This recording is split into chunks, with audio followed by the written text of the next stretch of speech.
Bonjour, vous êtes à la troisième semaine qui aborde les représentations des variables statistiques.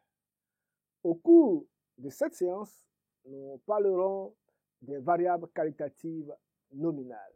Mais au fait, c'est quoi une variable nominale?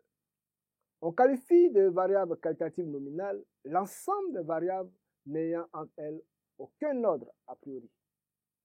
Et les variables nominales présentent des catégories que l'on nomme avec un nom. Par exemple, homme, femme, bleu, Kia, Toyota.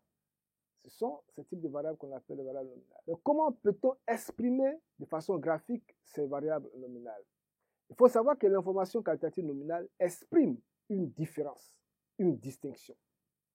En matière de profession, vous pouvez avoir les ingénieurs, les médecins, les pharmaciens, et en termes de sexe aussi, vous avez le sexe masculin et le sexe féminin.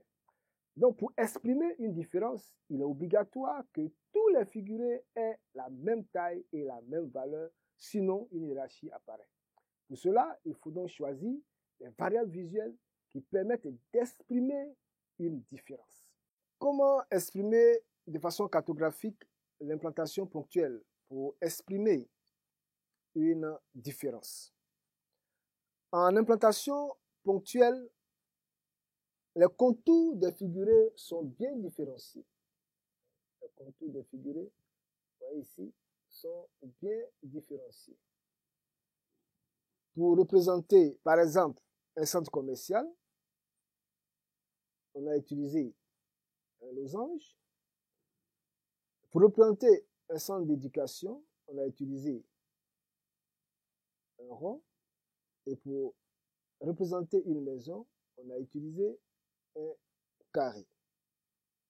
Et donc, comme on peut le constater, en implantation ponctuelle, les variables visuelles sur lesquelles on agit sont évidemment la forme et la couleur.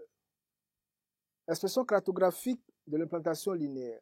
En implantation linéaire, on ne joue pas sur l'épaisseur ni sur la valeur. Par exemple, ici, vous avez les voies ferrées.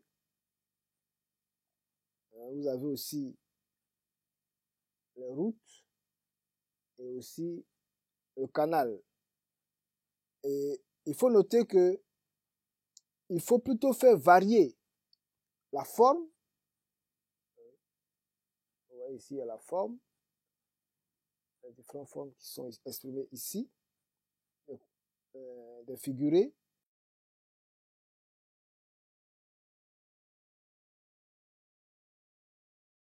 Utiliser également des couleurs pour exprimer les différences.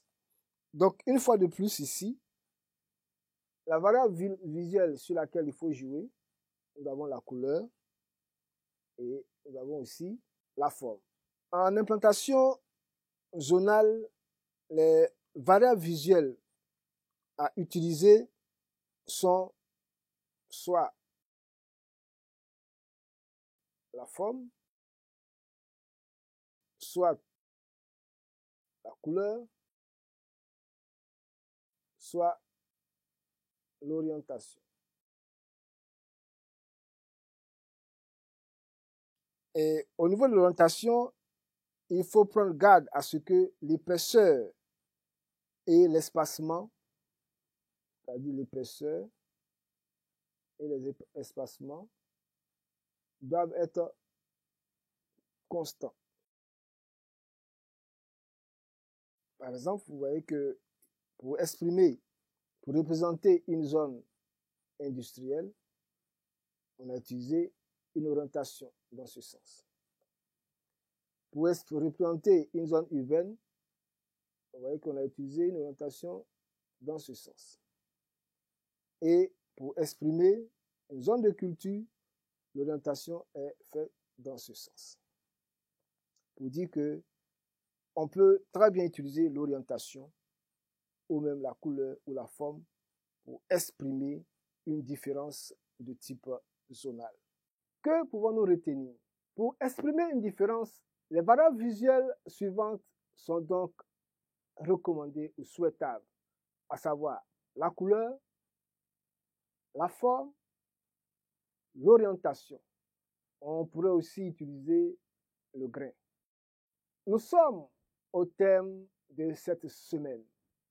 N'hésitez pas à nous contacter pour vos préoccupations. Merci et bonne continuation.